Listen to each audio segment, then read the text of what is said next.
Joining date 10 तारीख से 17 तारीख में 7 दिन में कभी भी ज्वाइन कर ले। इस बार ऐसा हुआ, दिल्ली पुलिस एसआई का अभी अभी रिजल्ट आया है, उसकी ज्वाइनिंग है 15 तारीख। 15 को टाइम दे दिया, ना तो 16 तारीख करनी है ना उस समय से बाद में करना है। वही 3 घंटे का समय दिया, इन 3 घंटों में आपसे पहुंचा जाए तो पहुंच जाना, नहीं तो तेरे जैसे बहुत देखता हूँ।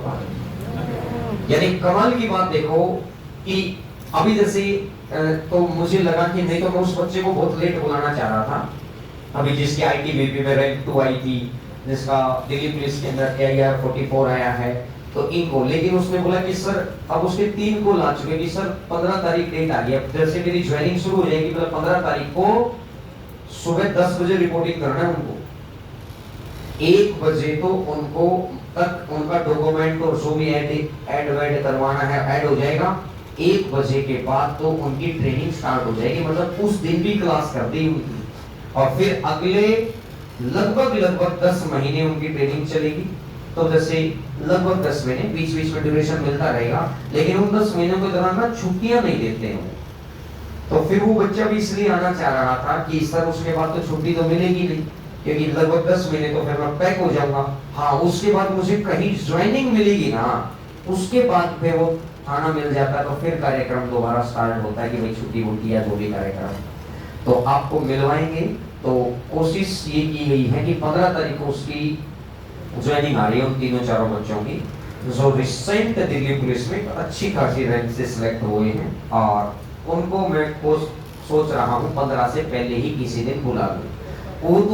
वो तो कह ही रहे कि आप फोन करो हम तुरंत आ जाएंगे, लेकिन फिर मैंने सोचा कि वो आएंगे और मैंने आपको नहीं खिलाया तो आप रोज ये कहेंगे, और जो वो आएंगे उनके सामने तुमने कह दी, बाहर वालों के सामने तो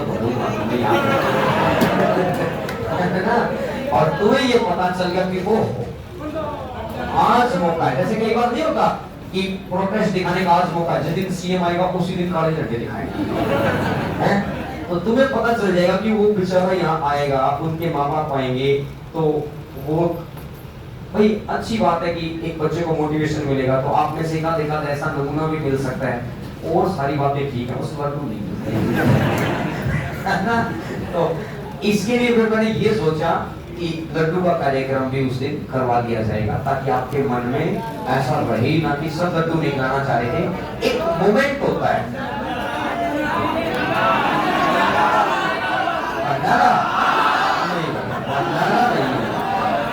भंडारे की व्यवस्था नहीं बन पाती है भाई, हकीकत ये है। अगर नहीं भंडारे की व्यवस्था नहीं बन पाती है, व्यवस्था जब बनेगी तब करेंगे, इतना जल्दी व्यवस्था हो नहीं सकती।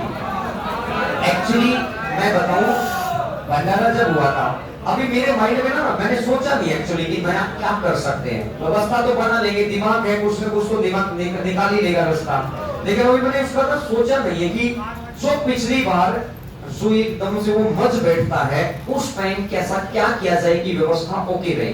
कुल मिला के ठीक ठाक रहा, लेकिन फिर भी भंडारा तो नहीं करेंगे, है ना।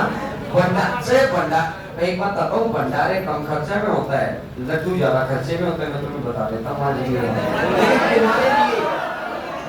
मैं लूटा तो ऐसा ना लगता है, लेकिन तुमको किसी को ऐसा लगे कि नहीं सर ऐसा नहीं है, तो एक बार मेरे पास आ जाना, मैं तुमको कैलकुलेशन बता दूंगा। मेरे आपको मेरा काम क्या रहता है सारा दिन, आपको पता है, कभी कभार मैं पढ़ाते कोई कैलकुलेशन गलती या कर जाता हूँ, उस वक्त दिमाग मेरा कहीं और ही गया हुआ आज जैसे मैं आज की बात बताता हूँ, जैसे आज 4:30 बजे मुझे फैकल्टी फ्लैट है, जैसे वहां पे बहुत सारी फैकल्टियां रहती है, तो मुझे कुछ काम था, तो मैं करीब वहां पे 4:40 पे पहुंचा, 4:40 पे। तो जनरली एक फैकल्टी उठी हुई थी, तो उन्होंने बोला कि सर आप डेली आप 4:40 पे तो आप हमारे पास पहुंचे हुए हैं, इसका मतलब आप उठे कब होगे, तो आप डेली उठते हैं क्या। अब मुझे लगा मैं इसको सच बताऊंगा तो इसको नींद नहीं आएगी, मैंने बोला ना वो आज वैसे नींद नहीं आ रही थी, मैं पैसे आ रहा, बोला फिर ठीक है सर, पढ़ाई लीजिए सो गया। अब उसको मैं क्या बताऊं कि भाई मेरी क्या दिनचर्या है, क्या कुछ, आपको भी अगली राइडर होना चाहिए, मैं नहीं कहूँ मेरी तरह, मेरे जैसा तो मैं तो फिर मेरी दिनचर्या सुना दूंगा तो आप कहेंगे पागल है।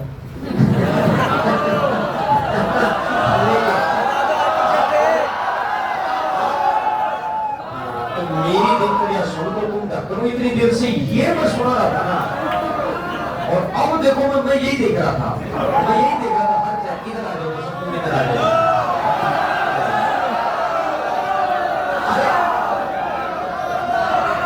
हाँ यही है, बस सुबह 6:45 उठता हूँ, यही पहुंच आइएगा जी। साइन थीटा, आइएगा अगला नंबर साइन थीटा।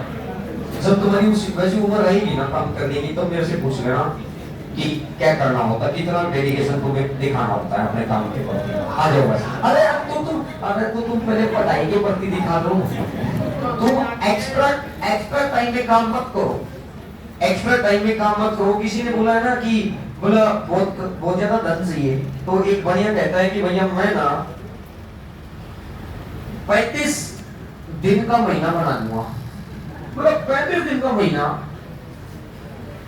बोला एक ने बोला अच्छा पागल है, बोला तो तेरा ये बात समझ में आ जाती तो तू मेरी जगह होना चाहता नहीं। फिर किसी एक की समझ में आई, उसने बोला कैसे बनाएगा 35 दिन का? बोला जनरली आदमी 9 घंटे काम करता है। बोला हाँ। बोला मैं रोज के 10 घंटे काम करूंगा, रोज के 10 घंटे। तो बोला 30 दिन के अंदर, मतलब रोज का मैंने 1 घंटा बढ़ा दिया, तो 30 दिन में कितने घंटे बढ़ा दिए? 30 घंटे बढ़ा दिए। और अगर 30 घंटे मैं बढ़ाऊंगा तो मेरा 3 या 4 दिन तो वैसे ही नहीं बढ़ गया है। तो अर्ली राइजर्स वही हैं जिनको काम का समय बढ़ाना है। बात समझ में आई? काम की एफिशिएंसी उस वक्त बहुत पीक लेवल पर जाएगी, काम भी याद रहेगा, कोई चीजें भूलेंगे भी नहीं, और एकदम से बातें भी याद रहती कि ये करना वो करना, ये करना वो करना, दिमाग अटेंटिव रहता है। अगर आप, मैं फैक्ट कह रहा हूँ, कोई बच्चा आप में से ये सोच रहे हैं कि यार सुबह उठा नहीं जाता, ऐसे कैसे उठा जाता? भैया हम भी थे एक दिन ऐसे। आप शाम को सोने से 1 घंटा पहले अपनी दिनचर्या को ओके कर। आप क्या करते हैं? जब तक मोबाइल गिर ना जाए ना तो सोते हैं। बात समझ में आई? आप सोच भी रहे, मोबाइल आपको सुला रहा है। अगर आपने मोबाइल को गिराना सीख लिया ना कि भैया साइड हो जाए, मैं लिख के दे सकता हूँ, आप जो सोचकर सोएंगे धीरे धीरे दिमाग काम करता है। अपन क्या सोचते हैं कि लास्ट में कुछ ना कुछ देखते सो जाते हैं, दिमाग वही काम करता है। आप आखिरी के 15 मिनट खुद के सिलेक्शन का ही सोचकर सोएं, आखिरी के 15 मिनट आपको लाइफ में कहां पहुंचना है वही सोचकर सोएं। आपके आखिरी के 15 मिनट, आप 1 महीना तो लगेगा, इतना जल्दी अगर रिजल्ट नजर आता तो भैया फिर कोई भी कर लेता। 30 दिन आप ये काम कर दो जो मैं कह रहा हूं कि आखिरी के 15 मिनट आपको वही सोचना है जो आप चाहते हैं, XYZ, किंतु परंतु कुछ नहीं। यार इस धरती पर ही है 4 करोड़ के मालिक।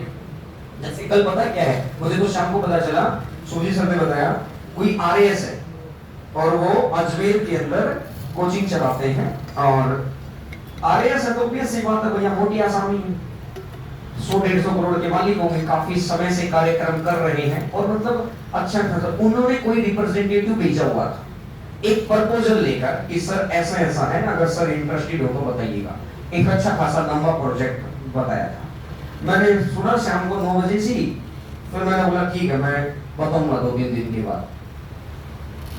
फिर अब मुझे सोचना था कि अगर कुछ भी कार्यक्रम करना था, मैं सोच रहे सो गया वो भाई, मेरे आपकी दिनचर्या 100% ऐसी बन जाएगी, आपको ऑटोमेटिक आंख खुल जाएगी आपकी 4:30 बजे, 3:45 बजे, 4 बजे। अगर आपको लाइफ में आगे बढ़ना है, लाइफ में वही आपको मोबाइल में पड़े रहना है, पड़े रहो।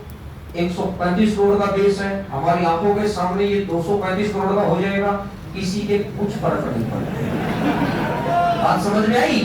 आपको लाइफ में आगे बढ़ना है, आगे बढ़िए, आग होनी चाहिए अंदर आने की, बाकी ठीक है। जब आप आगे बढ़ना है ना, आप कतई शांत नजर आए, लेकिन दिमाग में आगे बढ़ने के लिए भयंकर तूफान होना चाहिए। लोगों को लगे कि ये सोच रहा है, अगर लोगों को पता ही लग गया कि ये सोच रहा है, तो फिर आपकी सोच को फिर क्या है, आपकी इतनी गहरी थिंकिंग होनी चाहिए कि भैया जब आप एक्शन ले तो ही पता चले कि ये सोच क्या रहा था, नहीं तो उससे पहले कुछ ना हो। लोग सोचे कि यार ये तो बेवकूफ है, सोचने तो क्या फर्क पड़ता है। आप इस मुकाम पर हैं, इस एनर्जी पर हैं। ये जो एनर्जी है ना भाई मेरे, 20 से 35 तक की जो एनर्जी है, ये एनर्जी लाइफ में दोबारा नहीं आनी। इस एनर्जी पे इतना दम लगा दो अपने आप को आगे बढ़ाने में। मैं लिख के दे सकता हूँ, बेरोजगारी रह नहीं सकती भाई। आप वैसा जीवन जीने का प्रयास तो करो, आप दूसरों के जैसा जीकर चाहते हैं सबसे अच्छा बन जाए, सबसे अच्छा जीवन, सबसे अच्छी दिनचर्या बना लो, सबसे अच्छे बन जाओगे। मैं लिख के दे सकता हूँ, बेस्ट एग्जांपल मैं तुम्हारे सामने खड़ा, मैं अभी सोरो को लेके आऊंगा। 1.5 साल के अंदर वो बच्चा जॉब लेके चला गया AR44। मैंने उस दिन भी बताया था, और वो भी मैं कोशिश कर, जैसे 12 तारीख को मंगलवार पड़ता है तो लड्डू बांटने का भी सही दिन है। तो मैं कोशिश करूंगा कि 12 कोशिश क्या मतलब वो मैनेज अगर हो पाएगा तो 12 तारीख को ही कर देंगे, उसको बुला ही लेंगे 12 तारीख को, उसके साथ उन तीनों चारों पांचों को बुला देंगे। कुल मिलाकर मैं आपको ये समझाना चाह रहा हूं कि 100% आप जीत ले सकते हैं, बशर्ते आप लाइफ में 2 घंटा एटलीस्ट, पूरे दिन में 2 घंटा बच्चे ना बने, मैच्योर जिंदगी जिए, आप अकेले जिंदगी जिए, तो 100% आप सक्सेस ले जाएंगे। अब इधर आ जाओ, बातों का समाधान बहुत हो गया, इधर आ जाओ।